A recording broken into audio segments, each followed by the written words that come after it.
द्वारा 15 अक्टूबर को एक दिवसीय बंदी का कॉल किया है। ये बंदी झारखंड, छत्तीसगढ़ और वेस्ट बंगाल का बंदी का कॉल किया है।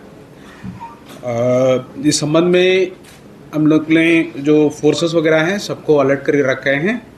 हम लोग तैयारी सब कर लिए हैं। फिर भी ये प्रेस कॉन्फ्रेंस रखने की ये पर्पस ये है कि पब्लिक को इसके बारे में जानकारी देने के लिए। आप जानते होंगे कि झारखंड पुलिस द्वारा लगातार ऑपरेशन सीपीएम माओवादी एवं अन्य नक्सली संगठनों के खिलाफ कराया जा रहा है। इसमें कई लोग मारा गए हैं। अभी तक इस साल में 32 लोग का मार गिराया गया है और हमारा अभियान लगातार जारी है। आप जानते हैं कि सिर्फ सरंडा, जो चाईबासा का सरंडा जंगल छोड़कर बाकी जगह पर लगभग माओवादी का इन्फ्लुएंस से मुक्त हो गया है। कुछ जिला में एक दो चार करके कुछ लोग एक्टिव हैं, लेकिन वो जो अपना लेवी के रूप से धमकी वगैरह दे रहे हैं, लेवी वगैरह कलेक्शन कर रहे हैं, वो माओवादी सिद्धांत से किस तरह का उनका लगाव नहीं है। इसलिए मैं पब्लिक को ये अपील करता हूँ कि 15 तारीख को जो बंदी वगैरह है उसमें कोई असर पड़ने वाला नहीं है, क्योंकि कहीं पर भी माओवादी का प्रेजेंस नहीं है। आप नॉर्मल तौर से जैसे आप चलते हैं नॉर्मल तौर से इसमें रहिएगा। बाकी सुरक्षा का जो भी इंतज़ाम है हमारा तरफ से सब जगह पर कराया गया है।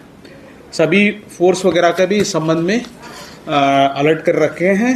हमारा तरफ से ऑपरेशन लगातार जारी रहेगा। इस बीच में हम ये भी अपील करते हैं, पुनः हर समय पर हम लोग करते ही हैं, कि जो माओवादी संगठन है या अन्य संगठन है जो क्रिमिनल एक्टिविटीज़ कर रहे हैं वो अपना हथियार छोड़कर आत्मसमर्पण करें। जो भटके हुए रास्ता छोड़कर अपना मेन स्ट्रीम रास्ता में आने के लिए पुनः हम अपील करते हैं। आपको जो झारखंड सरकार के द्वारा जो सरेंडर पॉलिसी के तरफ बहुत सारा सुविधा दिया जा रही है, वो सुविधा का लाभ उठा लें। इस बंदी का हमारा तरफ से पूरी तैयारी है, किसी तरह का कोई डरने वाला बात नहीं। Thank you. कितने नक्सली अभी तक चिन्हित है सर? जो जन मिलिशिया या कुछ छोटा मोटा आदमी सब मिला के आप कहेंगे सीपीएम माओवादी का 80 आदमी है, 80-85 के आसपास टोटल है, कैडर का स्ट्रेंथ है। उसमें से आप देखेंगे कि लगभग 65 के आसपास है सिर्फ सरंडा में। बाकी जो जिला है 4-5 जिला में 2 आदमी 3 आदमी करके हैं। इतना ही है सीपीएम माओवादी का। बाकी जो ग्रुप है लगभग आप देखे होंगे कि 3-4 आदमी के छोड़कर बाकी सब खत्म हो चुका है। तो उसको भी हम लोग अगला 1-2 महीने के अंदर सफाया कर देंगे। इनामी इसमें कितने हैं सर? इनामी है 45 हैं, इसमें माओवादी में 45 हैं। सर एनसीआरबी का जो डेटा था कि जिसमें विच हंटिंग और ऑनर किलिंग में झारखंड सबसे आगे है, सर उसको किस तरह से देखते हैं? What measures is police planning? 2023 का ये डेटा है सर। ये तो पुराना डेटा है। आप देखे होंगे कि जो पहले के हिसाब से आज के दिनों में विच हंटिंग का जो डायन का मामला है बहुत कम सामने आते हैं। जो अवेयरनेस पुलिस की तरफ से लगातार पूर्व से कई सालों से ये करते आ रहा है और लगातार इस संबंधित मामला में पुलिस की तरफ से जो एक्शन वगैरह लिया जाता है, और जो लोकल जो पंचायत लेवल पर या गांव का लेवल पर जो मानकी मुंडा हो गए हैं या पंचायत मुखिया वगैरह हुए हैं, इनके साथ लगातार मीटिंग वगैरह पुलिस के तरफ से पूर्व में कई बार कराया चल चुका है। इसके नतीजा यह है आज के दिनों में जो डायन से संबंधित जो मामला है बहुत कम रिपोर्ट होते हैं। जहाँ पर भी हैं उसमें तुरंत रिपोर्ट हो जाता है।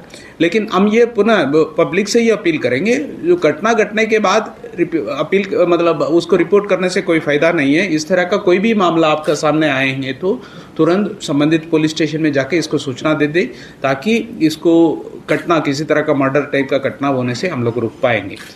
आज के दिनों में कंपैरेटिवली 23 या उसका पूर्व का तुलना में आज के दिनों में ये मामला बहुत कम हो गया है।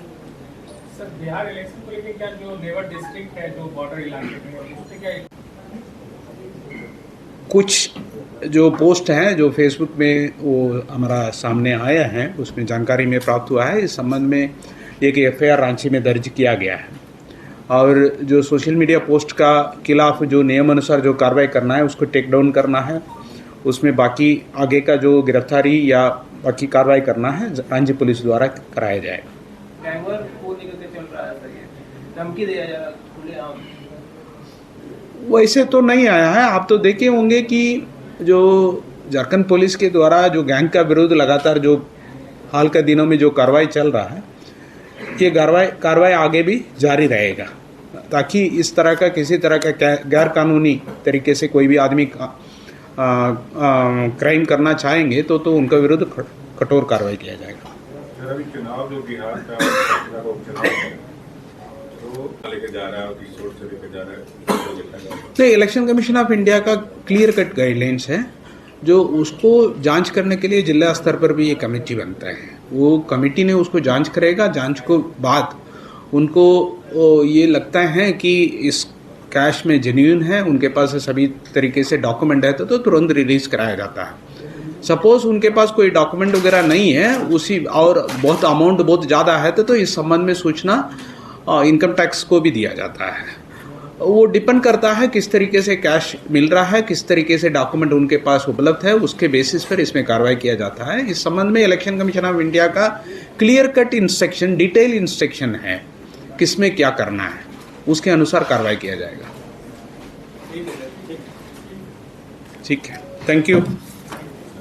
बिहार का बॉर्डर में हमारा 10 जिला है, वो बिहार के साथ बॉर्डर शेयर करता है, 8 जिला से बॉर्डर शेयर करता है। इसमें जो इलेक्शन कमीशन ऑफ इंडिया का जो निर्देश अनुसार जो इलेक्शन अनाउंस करने के पश्चात जो कार्रवाई करना है वो सभी कार्रवाई संबंधित जिला को कर रहे हैं। इस संबंध में पूर्व में चीफ सेक्रेटरी के स्तर पर भी और डीजीपी का स्तर पर भी दोनों जिला के साथ ऑलरेडी मीटिंग हो चुका है।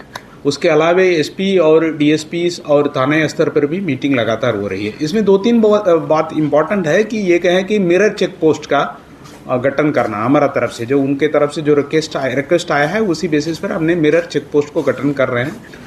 उसमें जो लगातार हमारा जो लिकर हो गया या नारकोटिक्स रिलेटेड ड्रग्स हो गया, कैश का मूवमेंट हो गया, बाकी अन्य सामान का मूवमेंट को भी लगातार निगरानी रखा जाएगा। इसके अलावा हमारा जो बाई इलेक्शन भी है गारसिला का, उसको भी अनाउंस कर दिया गया है। इस संबंध में भी तैयारी चल रही है। जो इलेक्शन कमीशन ऑफ इंडिया का द्वारा दिए गए जो इंस्ट्रक्शन के अनुसार सभी कार्रवाई शुरू हो चुका है। अमन शाह और सुजीत सिन्हा वाले गैंग